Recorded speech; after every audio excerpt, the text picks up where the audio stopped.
Period হয়েছে, please স্পর্শ করবেন না আমাকে। এটা কেমন কথা নদী?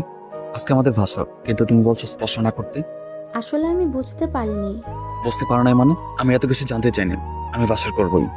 নতুন স্বামীর একটু মন মানসিকতা পরীক্ষা করতে এমন পরিস্থিতিতে পড়তে হবে সত্যিই নদী সেটা বুঝতে পারেনি।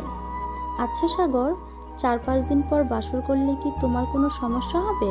আমি এক মুহূর্ত দেরি করতে পারবো না। ও, নিজের শরীর থেকে কাপড় খোলো, আমি বাইরে থেকে আসছি। কথাটি বলেই হাসিব হনহন করে বাহিরে চলে আসে আর নদী বাধ্য মেয়ের মতো শরীর থেকে এক এক করে সব খুলতে থাকে। ইস, ইতির মনে কত স্বপ্ন স্বামীকে নিয়ে, আজ যেন ক্ষণিকের মধ্যে সব শেষ হয়ে গেল। বেশ কয়েক মিনিট পর হাসিব রুমে এসে গালা হাসর দিয়ে বলে, এই নাও, এখানে সব উপকরণ আছে, পিরিয়ডে যা যা লাগে। আমি বাইরে গেলাম। এই কথাটি শুনেই নদী বলে, কেন বাসর করবেন না? না, তুমি আগে সুস্থ হয়ে নাও, পরে যা হওয়ার হবে, টেনশন নিও না। একটু আগেই তো এত কিছু বললেন।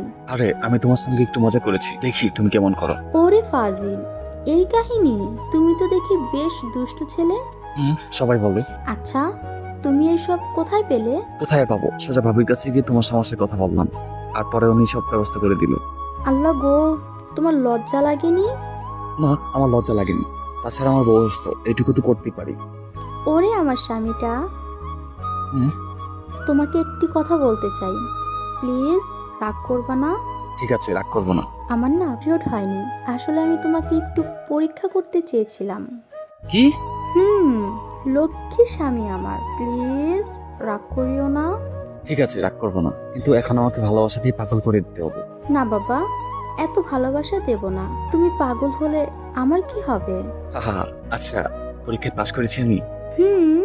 100%-এর ভেতরে 90% পাস করেছো।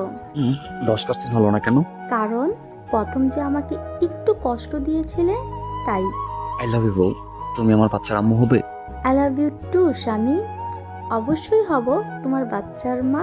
নদীর কথাটি শেষ হতে না হতেই হাসিব তার ঠোঁটের সঙ্গে নিজের ঠোঁট দুটি এক করে দিয়েই সুখের সাগরে ভাসতে থাকে। হাইরে দুষ্টর দল, শেষে কি হয়েছে জানতে চাও? তাহলে বিয়ে করে নাও।